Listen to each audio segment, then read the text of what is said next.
Hey guys, it's Robin, RS Island Crafts, and welcome to my studio. This is my Whip It Wednesday video where I show you what kind of creative things I've been up to in the past week. Now last week was a really fun creative week and I just felt so motivated throughout the week. I don't know if it happens for you guys, but what happens for me is when I have a really busy week like that, then the following week tends to be a bit of a letdown. There's things that I didn't do during the week that need to be accomplished now, and just your basic everyday life and making videos and doing stuff like that. So I did get a lot accomplished this week. I just felt a little bit less creative than I did last week. And that's fine. Things like that, creativity comes in spurts and bursts like that. So you just kind of, as I say, ride the roller coaster, and when you've got those great days, just enjoy them. And then when you going down a little bit, and maybe that's a good time to make some freezer meals to keep you going, so the next time you feel extremely creative, you won't have to stop to cook dinner. I had so much fun last week on the live stream. Thank you guys for hanging out with me again. We had a lot of good chatting. There were some really great questions being asked. So we worked on the mug rugs, and I believe this is the one that we worked on. So we got everything put together. I showed you how to put the stitching on the veins and how to stitch the leaves down. And then I started showing you how to put your single fold binding on and how to stitch it down. And then we were just there for a long time, and I didn't want to keep anyone any longer. But because the video was so long and I didn't feel like those that didn't watch the live stream got enough information from Friday morning's tutorial, the standalone video, I put up an extra video Sunday morning to show how I did the veins and how I stitched the leaves down. So if you watched that video already, you'll see that I did a little explanation in the beginning, and then the rest of the video was just me sewing, no music, no talking, just the sound of the sewing machine.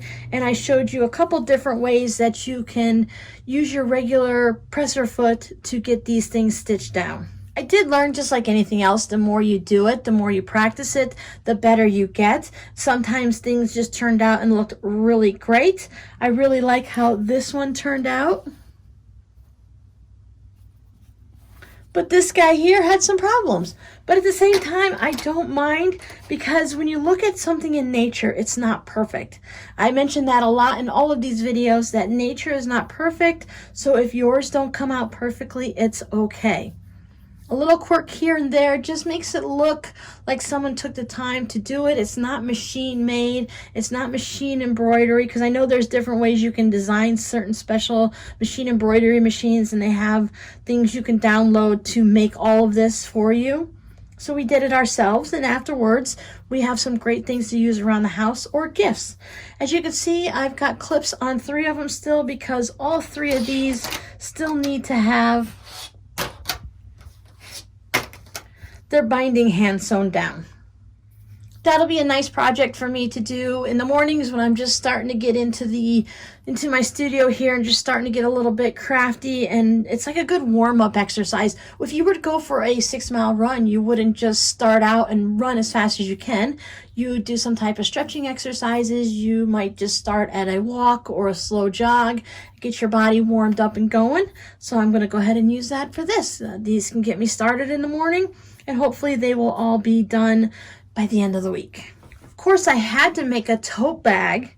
Now this tote bag is just a little bit different than my other ones, based on the fact that I had this patchwork pieces. These 2 pieces were already stitched together. I found them in my stash. I don't know if it was supposed to go into a quilt or what I was going to do with these, maybe a pillow, who knows. So I used them as is, and that helped me create this size bag, which normally my bags are a little bit wider, but this time it's a little bit taller, and it's still fine. So depending on what you're going to put in it, because sometimes we need to have it wider for putting something laying this way, and sometimes we need it a little taller. So it gives a lot of options. My bags are not all the same size. They're all pretty close, within an inch or 2 of each other, but yet each one seems like it might work for a different purpose. I tried to find a contrast fabric to work on the bottom to give that little bit there, because it wasn't going to be quite tall enough, and I didn't want to put this at the bottom of the bag, because once you make your corners and your gusset and stuff, I would have lost 3/4 of these squares at the bottom. So if I'd have had one more row, I probably would have done it, but this worked out really great. And I couldn't decide between this color fabric and this color fabric, so this one worked on the bottom for both sides of it, but when I put the purple down and I just laid it on with the patchwork on each of them, the purple only worked for this side because this one has more purple in it. So I decided, since I really did like the purple, I went with one.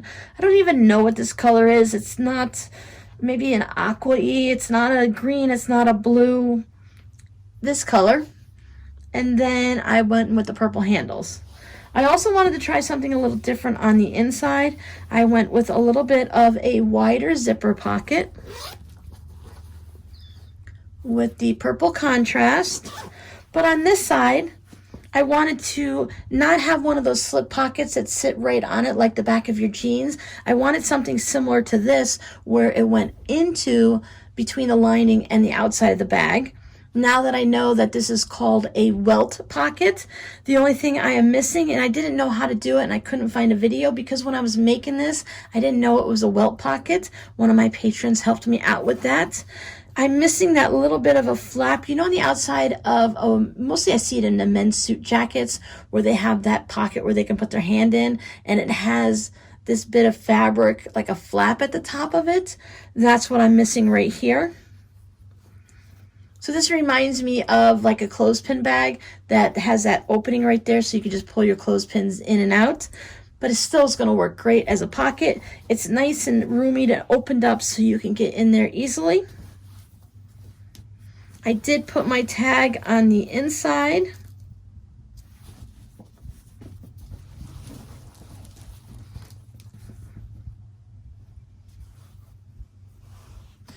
I know it's hard to see with the way my lighting is in here. I do have this in my Etsy shop, which is linked down below in the description box if you want to click through there and get some better close-up pictures of it. I think these colors are wonderful. So you got flowers and animals, and then there's some trees on this side, more animals. This was definitely not my choice of fabrics, meaning that I didn't choose each individual ones. These were either in a charm pack. The squares, I think they're 3.5 inches or somewhere close to that.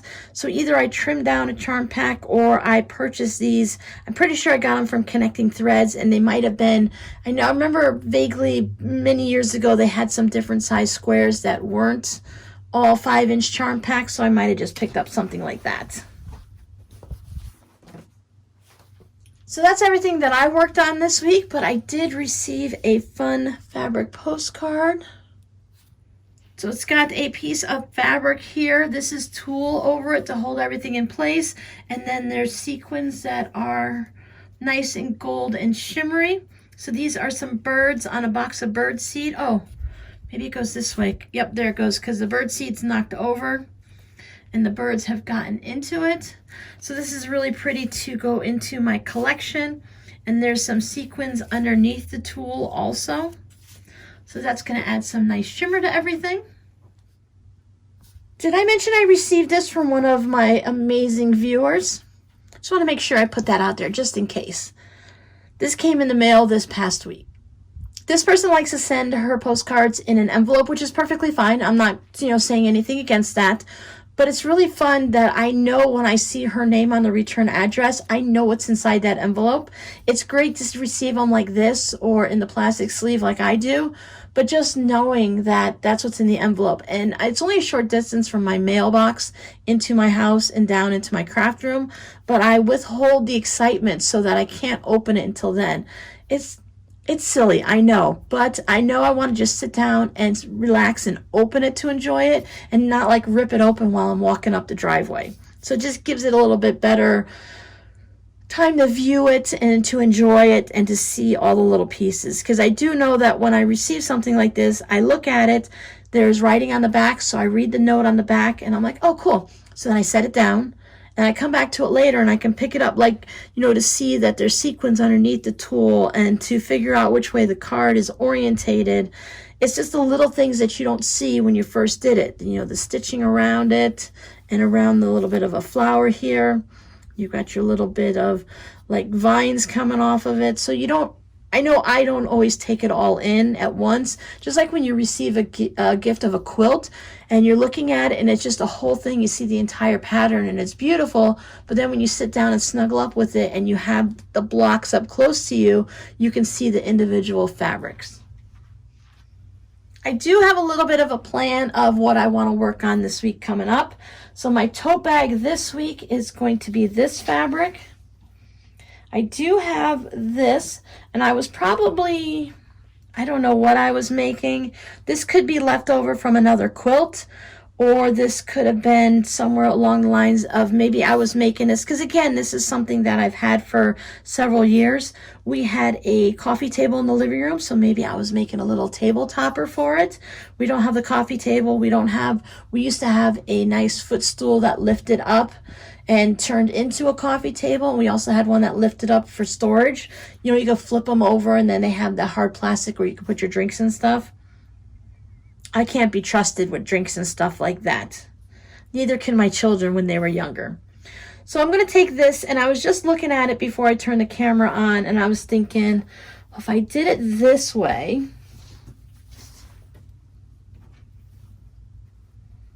would make it, before I stitched it together, it's 17.5 inches, which is a little wide. And if I didn't add anything to it, it's 14.5 inches tall. So if I were to make a tote bag like this, it wouldn't be too bad. It would be wide. I would have both sides, but it could come up and be just a little bit shorter than I like.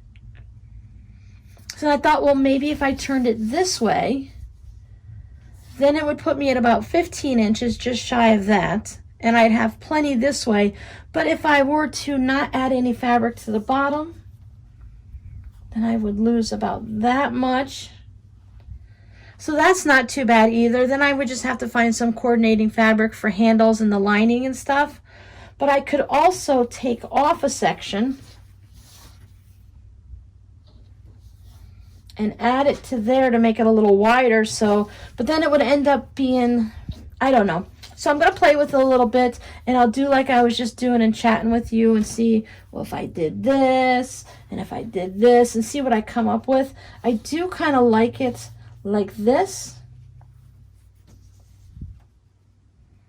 But again, you're having something that, well, it's going to be ended up being about square, but I do like the ones that are a little bit wider than they are tall, even if it's only an inch or two. I don't think I have any of this style fabric where I have a blender or semi-solid to put down at the bottom. I'll have to look. I guess I could use a red. I know I have some pink, but it's really not nice to put a light color on the bottom of a tote bag because it needs to be set down on the table, on a chair, on the floor. And if you have a light pink on the bottom, it would really show the dirt. So I'll play with this, see if I come up with something that I like, and if not, I will go ahead and pull something else out and just make something else and let this sit back and simmer for a bit. I like to let things just simmer in the back of my mind while I'm sewing something else. If you're doing some mindless sewing like crumb blocks or a bunch of chain piecing, then I can leave this off to the side where I can see it, and it'll just constantly sit there in the back of my mind. And sometimes if I'm really lucky, I will get some really brilliant idea, or, you know, what I think is brilliant, and a way to use this without having to possibly, I don't want to have to ever really cut things up or take apart seams unless absolutely necessary. So this is my week in a snapshot. What have you guys been up to? I think this week's code word, we will go with gold. As we're coming into autumn, I'm sure we're going to see some golden leaves falling down soon. I know I keep talking about autumn. It's just not just that it's on my brain, but when I'm watching other YouTube channels and I'm starting to see the different TV shows and the movies coming in, they're all starting to get Halloween and autumn themed and stuff like that. So it's that constant thing. And of course, you got the pumpkin spice everything and all kinds of advertisements and at the store. But I'm going to stop rambling on about coffee and leaves and things that change in the weather. Thanks for hanging out with me. I'll see you guys next time. Bye.